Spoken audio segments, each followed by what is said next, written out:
¿Te has detenido alguna vez a pensar por qué hoy parece que Dios no se manifiesta como en los relatos antiguos? ¿Dónde quedaron los arbustos que ardían sin consumirse, las columnas de fuego que guiaban en la oscuridad, o las montañas que temblaban como si tuvieran vida propia al sentir su presencia? Si esa duda alguna vez se ha asomado en tu corazón, prepárate. Lo que estás a punto de descubrir puede cambiar por completo tu manera de entender la cercanía de lo divino. Porque lo que viene no solo responderá esa pregunta, sino que te mostrará cómo Dios está más próximo a ti ahora que en cualquier otro tiempo de la humanidad. Imagina por un instante que puedes retroceder en el calendario hasta los días del Antiguo Testamento. Caminarías por el Edén al caer la tarde, cuando el Creador se paseaba entre los árboles como un padre que conversa con sus hijos después de la jornada. Podías escuchar sus pasos entre las hojas, sentir el viento llevar su voz. Y en ese instante el alma se llenaba de un gozo indescriptible al saber que el dueño del universo deseaba pasar tiempo contigo. Luego subirías junto a Moisés al Sinaí. La montaña envuelta en humo y fuego vibraba con la voz de Dios. El pueblo, temblando de miedo, rogaba a Moisés que hablara en su lugar, porque estar frente a la voz del Altísimo resultaba insoportable. Era como si toda la naturaleza supiera que estaba ocurriendo algo único. El cielo había bajado a la tierra. Serías testigo de Abraham recibiendo en su tienda a 3 visitantes misteriosos, sin sospechar al principio que uno de ellos era el mismo Señor hecho hombre. Lo que empezó como un simple acto de hospitalidad se transformó en un encuentro divino que marcaría la historia. Observarías a Jacob batallando toda la noche con un hombre enigmático, solo para descubrir al amanecer que había peleado con Dios cara a cara, y que había vivido para contarlo. Verías a Ezequiel con visiones indescriptibles, criaturas con rostros múltiples, ruedas que giraban dentro de otras ruedas, y un trono de zafiro sobre el cual se sentaba alguien con forma de hombre, resplandeciendo como metal incandescente rodeado de fuego. Y estarías presente en el templo cuando Samuel, siendo apenas un muchacho, escuchó su nombre repetido en la quietud de la noche hasta que respondió con humildad: «Habla, Señor, tu siervo escucha». Pero de pronto regresarías al presente, y aquí nace la gran pregunta que ha inquietado a tantos corazones: ¿qué pasó con esas manifestaciones? ¿Por qué los cielos parecen callar? ¿Dónde están las señales visibles, los fuegos que no se apagan, las voces que retumban desde lo alto? Algunos se apresuran a decir que Dios nos dejó, que se cansó de la humanidad o que tal vez nunca estuvo. Otros, con el alma cargada, se preguntan si nuestros pecados agotaron su paciencia. Pero lo que voy a contarte derribará esa idea por completo, porque ese aparente silencio no significa ausencia. Al contrario de lo que muchos piensan, el silencio aparente de Dios es, en realidad, la evidencia de que está más cerca que nunca en toda la historia. Para comprender esta verdad que rompe esquemas, tenemos que regresar al inicio, al huerto del Edén. Allí no había misterio alguno sobre la cercanía divina. El libro de Génesis, capítulo 3, verso 8, nos narra que Adán y Eva escuchaban la voz del Señor paseando entre los árboles al fresco del día. La palabra hebrea que se usa es halak, que significa andar de un lado a otro, caminar sin prisa, como quien da un paseo cotidiano. No era un espectáculo extraordinario, no era un relámpago en medio del cielo. Era lo más natural, era intimidad en estado puro. Dios recorría el jardín como un padre que vuelve a casa buscando a sus hijos para hablarles de lo que pasó durante la jornada. Imagina esa escena. No había miedo, no había vergüenza, no existía distancia. Solo amor limpio, comunicación sin barreras y una compañía constante. Adán se llenaba de alegría al reconocer esos pasos familiares que se acercaban. Eva sonreía al escuchar la misma voz que un día habló galaxias a la existencia, pero que ahora le hablaba con ternura, como lo hace un papá con su hija. Pero entonces llegó la grieta que lo cambió todo, la desobediencia. El pecado entró en la historia como un rayo que parte el cielo y dejó una herida que nunca antes había existido: la separación entre Dios y el hombre. El profeta Isaías lo explica con claridad. Vuestras iniquidades han hecho división entre vosotros y vuestro Dios, Isaías 59:2. Ese error no fue simplemente una mala elección moral, fue un terremoto espiritual que abrió un abismo entre la santidad de Dios y la fragilidad del hombre. Donde había cercanía, apareció la distancia.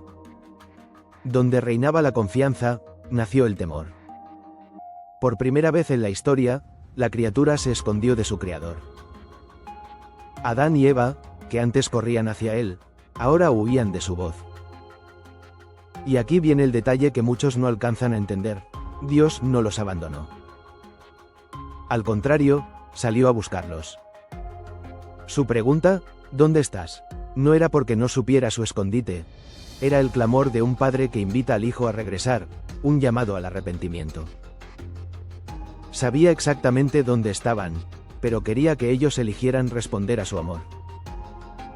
Aún más, incluso al expulsarlos del Edén, Dios mismo tomó pieles y les hizo vestidos para cubrir su desnudez. Fue el primer acto de compasión en un mundo ya quebrado.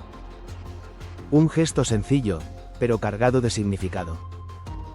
El amor divino seguía en movimiento, buscando puentes, preparando caminos para volver a acercarse a la humanidad.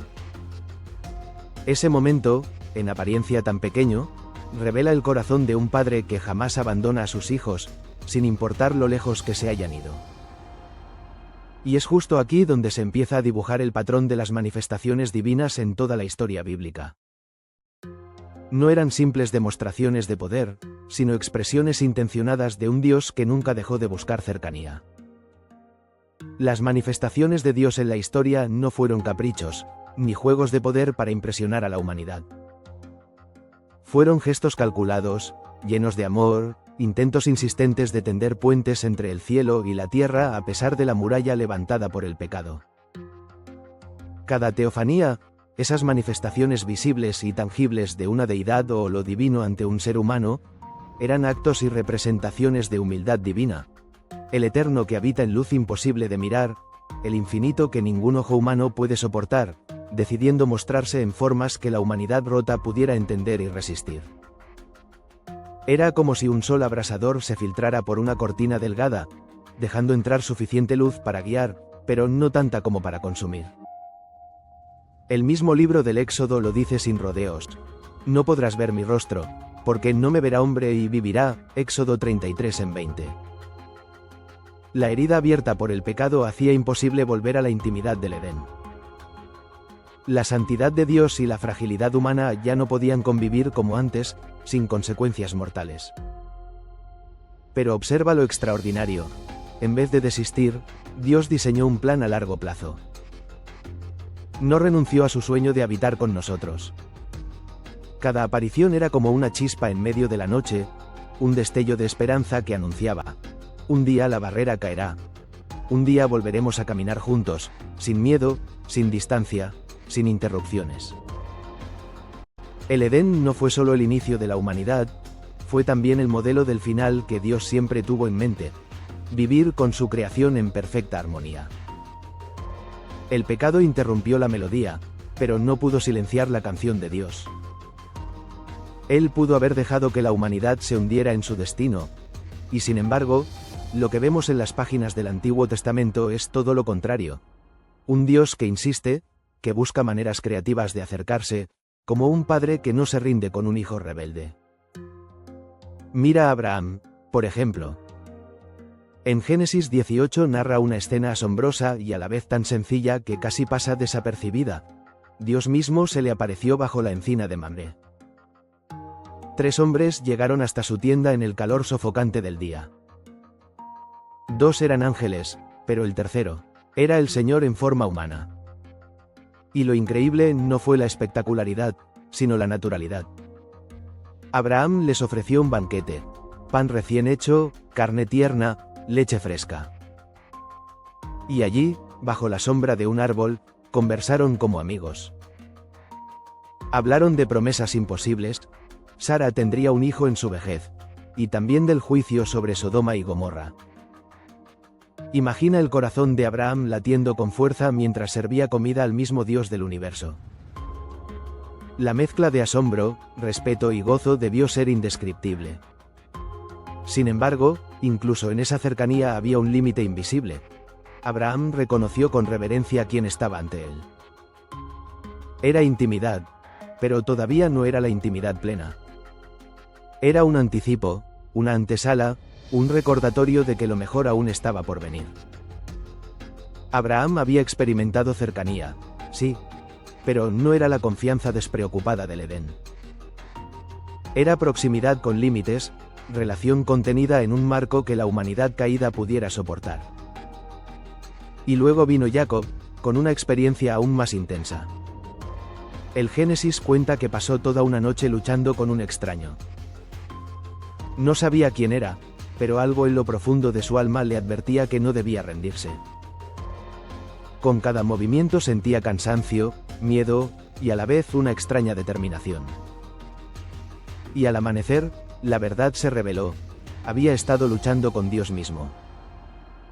Nombró aquel lugar Peniel, diciendo: he visto a Dios cara a cara y aún así he vivido. ¡Qué paradoja tan grande! Un hombre frágil, sudoroso y agotado, forcejeando con el Todopoderoso.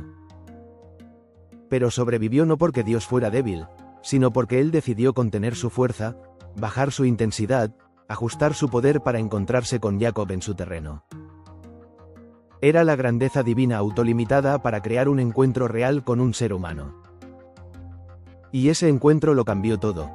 Jacob dejó de ser el suplantador y se convirtió en Israel, el que lucha con Dios.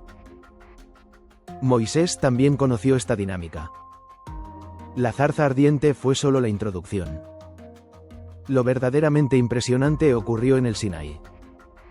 Montaña envuelta en fuego, humo, truenos y temblores. El pueblo entero, paralizado de terror, rogó que Moisés hablara en su lugar, incapaces de soportar la voz directa de Dios. Y aun Moisés, el hombre que hablaba con Dios como se habla con un amigo, se encontró con límites.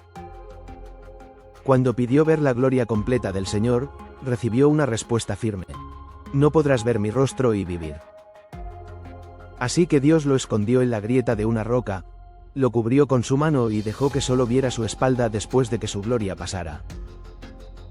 Imagina ese momento, el corazón de Moisés latiendo desbocado, el aire cargado de misterio, esperando ese instante único. Cada una de estas experiencias revelaba un equilibrio profundo: cercanía y distancia, amor y santidad, intimidad y protección al mismo tiempo.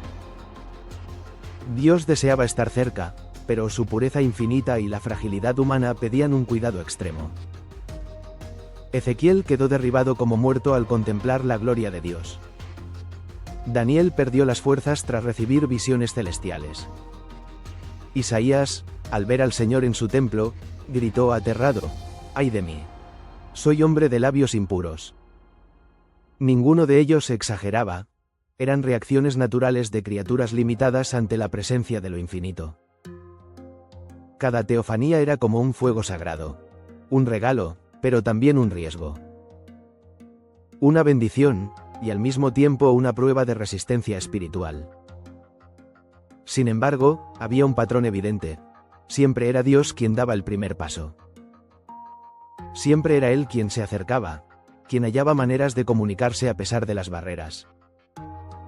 Y en cada aparición dejaba semillas de esperanza, recordatorios de que la separación no sería para siempre. Porque detrás de cada encuentro había un mensaje claro: no soy una fuerza lejana ni una idea abstracta. Soy un ser vivo, personal, que siente, que escucha, que se relaciona. No me he rendido con ustedes. Dios nunca fue una idea abstracta ni un concepto frío de la filosofía. No es un algo, es un alguien. Es un ser que habla, que escucha, que se alegra, que se entristece, que promete y cumple lo que promete. Cuando se apareció a Abraham, no lo hizo solo para mostrar fuerza, sino para sellar un pacto, para darle una descendencia imposible y dejar en claro que deseaba una relación duradera. Cuando se encontró con Jacob en medio de aquella lucha, no fue para aplastarlo, sino para marcarlo, transformarlo y bendecirlo. Cada encuentro tenía un propósito redentor.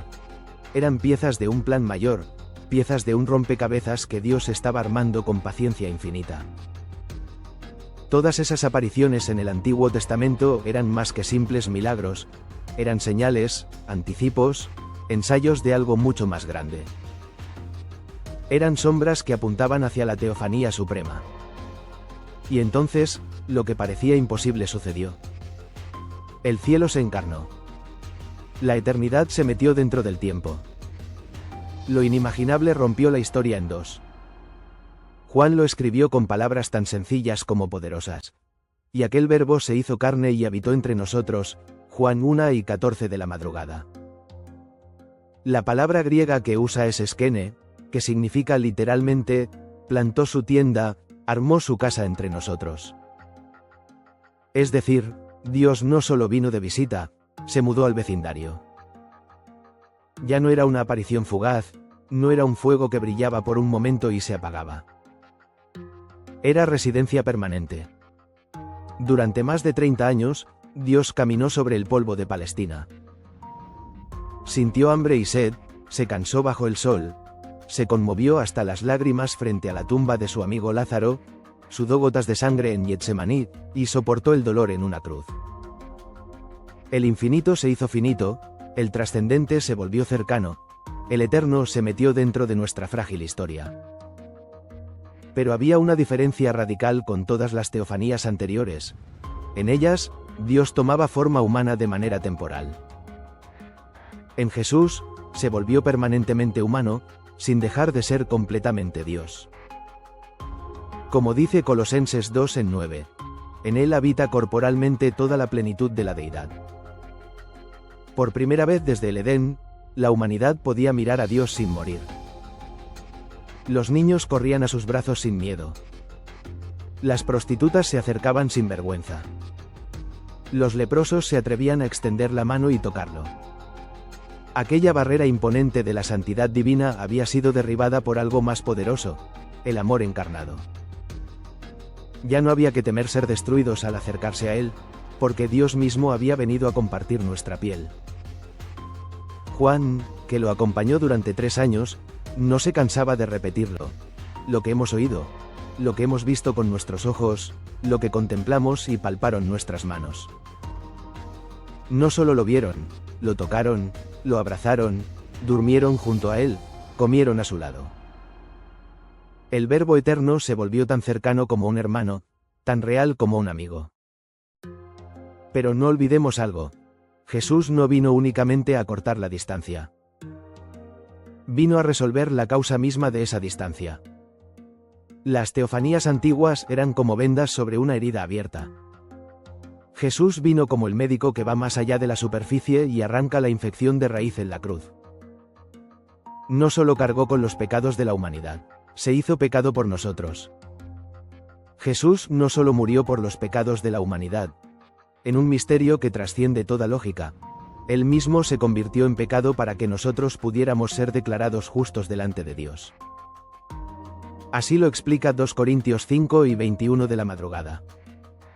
Al que no conoció pecado, por nosotros lo hizo pecado, para que nosotros fuésemos hechos justicia de Dios en él. Ese fue el intercambio más radical de la historia. Cristo cargó con nuestra culpa, y a cambio nos entregó su justicia. En ese momento, la muralla que separaba al hombre de Dios se desplomó para siempre. Y para dejarlo en claro, ocurrió algo estremecedor. En Mateo 27:51 se relata con detalle. El velo del templo se rasgó en dos, de arriba hacia abajo. Ese velo había sido por siglos la frontera sagrada entre el lugar santo y el lugar santísimo, la representación visible de la separación entre Dios y el hombre. Pero en el instante de la muerte de Jesús, no fue un sacerdote ni un cuchillo el que lo cortó, fue la mano de Dios. De arriba hacia abajo. El mensaje era claro, el camino a su presencia estaba ahora abierto. Pero la historia no terminó en la cruz. 3 días después, Jesús resucitó con un cuerpo glorificado. Y durante 40 días se mostró a sus seguidores, comió con ellos, les habló, les permitió tocarlo. Tomás metió sus dedos en las cicatrices de los clavos. En otra ocasión, Jesús encendió fuego en la playa y preparó pescado para desayunar con sus discípulos. Estas apariciones eran distintas de todas las teofanías pasadas. No eran temporales ni limitadas. El pecado había sido derrotado, la muerte vencida. Ahora Jesús podía aparecer donde quisiera, cuando quisiera y como quisiera. Sus discípulos vivían una mezcla de asombro y alegría indescriptible cada vez que Él se hacía presente en medio de ellos. La reconciliación ya era total. Sin embargo, llegó un día en el que, frente a sus ojos, Jesús ascendió al cielo. En Hechos 1:9 se narra: una nube lo cubrió y desapareció de su vista. Y allí, en ese monte, seguramente la pregunta quemaba en sus corazones. Si Él era la presencia perfecta de Dios, ¿por qué se va? ¿Por qué nos deja? La confusión se mezclaba con la tristeza. Lo habían visto resucitado, habían tocado al Dios vivo, y ahora lo veían alejarse. Pero la respuesta ya estaba dicha en sus labios, en Juan 16:7. Os conviene que yo me vaya, porque si no me fuere, el Consolador no vendría a vosotros, mas si me fuere, os lo enviaré. Jesús no se marchó porque hubiera fracasado. Se fue porque su misión había llegado a la perfección. El pecado había sido tratado, la barrera destruida, el acceso abierto. Lo que venía era aún más sorprendente, algo que jamás había ocurrido en toda la historia. Porque Dios no solo iba a caminar al lado de los hombres, ahora iba a habitar dentro de ellos. La ascensión no fue un abandono. Fue una transición, un paso necesario para que la presencia de Dios dejara de estar en un solo lugar, en una sola persona, y pudiera estar en cada corazón. Jesús subió al cielo, no para alejarse, sino para descender de una manera nueva, no al lado de la humanidad, sino dentro de ella. La encarnación fue el clímax de un plan eterno, pero la historia estaba a punto de alcanzar un desenlace todavía más íntimo y glorioso. La cruz no fue el final de las apariciones divinas, fue la puerta hacia algo mucho más grande. Era el inicio de la forma más extraordinaria de presencia que Dios había planeado, Él mismo habitando de manera permanente en el corazón humano a través del Espíritu Santo. Y entonces llegó el día señalado. Pentecostés. Hechos 2 lo describe con un dramatismo que corta el aliento. Cuando llegó el día de Pentecostés, estaban todos unánimes juntos, y de repente vino del cielo un estruendo, como de un viento recio que soplaba, el cual llenó toda la casa. Y lenguas como de fuego se repartieron y se posaron sobre cada uno de ellos. Y fueron todos llenos del Espíritu Santo. Mira los detalles, el viento y el fuego. Son las mismas señales que acompañaron las teofanías del Antiguo Testamento. Pero esta vez había un cambio radical. No fue fuego sobre una montaña lejana, fue fuego sobre personas comunes. No fue un viento que estremecía el Sinaí, fue un viento que invadió el interior de cada discípulo. No era ya una manifestación externa que provocaba miedo, era una habitación interna que desataba poder. Los discípulos no volvieron a ser los mismos. Aquellos hombres que antes se escondían por temor, de repente fueron transformados en testigos valientes, porque el mismo Dios ahora vivía dentro de ellos. Jesús lo había prometido en Juan 14. Y yo rogaré al Padre, y os dará otro Consolador, para que esté con vosotros para siempre, mora con vosotros, y estará en vosotros. ¿Notas la diferencia? En el Antiguo Testamento, Dios estaba con algunos escogidos en momentos puntuales. Ahora, a través del Espíritu, estaría en todos los que creyeran, todo el tiempo y en todo lugar. Pablo lo resumió con palabras que cambian la perspectiva de cualquiera. ¿No sabéis que vuestro cuerpo es templo del Espíritu Santo, el cual está en vosotros? 1 Corintios 6:19 de la mañana. Ya no eres un visitante ocasional de lo divino. Eres la casa permanente de Dios. Tu cuerpo es su templo, tu vida es su hogar. Cada respiración, cada latido, cada instante sucede en su presencia. Si miras la historia completa, verás un patrón hermoso. En el Edén, Dios caminaba junto al hombre. Tras la caída, se apareció a individuos escogidos. En el tabernáculo y el templo, habitó en un lugar físico. En Jesús, caminó entre nosotros por 3 años. Pero ahora, en el Espíritu, habita dentro de cada creyente, en todo lugar, a cada momento. Por eso Jesús les dijo a sus discípulos que era mejor que Él se fuera. Porque limitado en un cuerpo, solo podía estar en un sitio a la vez. Pero al ascender y enviar al Espíritu Santo, podía llenar millones de corazones al mismo tiempo. La presencia de Dios ya no estaba en un monte, ni detrás de un velo, ni en un solo hombre. Estaba disponible en cada corazón abierto a recibirlo. A través del Espíritu Santo, Dios puede estar en millones de corazones al mismo tiempo. Mientras escuchas estas palabras, Él está en una iglesia escondida donde creyentes se reúnen en secreto. Está en una catedral imponente cuyas paredes guardan siglos de oración. Está en una cabaña humilde donde una familia se arrodilla alrededor de la mesa. Está en un pequeño apartamento donde alguien, entre lágrimas, lo busca en soledad. Ya no está confinado a un monte, ni a un templo. Ahora habita en su pueblo. Cada creyente es como un tabernáculo viviente, llevando consigo la presencia divina a cada lugar. Y aquí está el misterio. Muchos no sienten a Dios como esperaban, porque ya no se presenta con montañas que tiemblan ni con fuego visible desde el cielo. Ahora su presencia no se mide por el estruendo, sino por la fe. Pablo lo resumió en 2 Corintios 5:7. Andamos por fe, no por vista. Hoy no necesitamos esperar voces que sacudan los cielos, sino aprender a reconocer su susurro en lo profundo del corazón. El fuego ya no cae sobre piedras, ahora arde en el interior de quienes creen. Su voz no truena desde las nubes, habla suave a través de su palabra y de nuestra conciencia. Gálatas 2:20 de la madrugada lo explica así. Con Cristo estoy juntamente crucificado, y ya no vivo yo, mas vive Cristo en mí. Eso significa que ya no es Dios apareciendo ocasionalmente desde afuera, sino Cristo viviendo permanentemente desde adentro. Piensa en esto. Abraham compartió pan con Dios, pero cuando la comida terminó, Dios partió. Moisés habló cara a cara con él, pero al acabar la conversación, cada uno tomó su camino. En cambio, ahora toda tu vida puede convertirse en un diálogo continuo con tu Creador. Él está presente cuando despiertas en la mañana.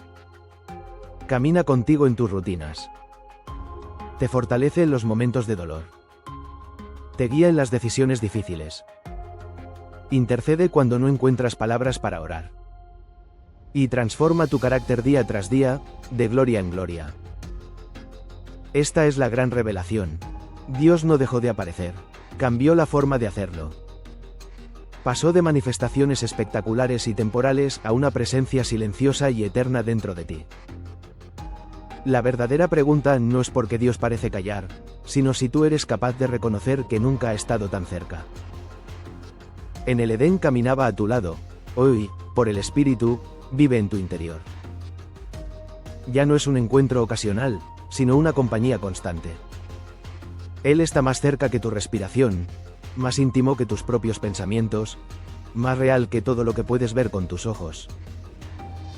Y llegará un día, como lo promete Apocalipsis 22:4, en que quienes ahora caminan por fe lo verán cara a cara, no en visiones, no a través de velos, sino directamente, eternamente, gloriosamente. Recuerda, Dios no se alejó.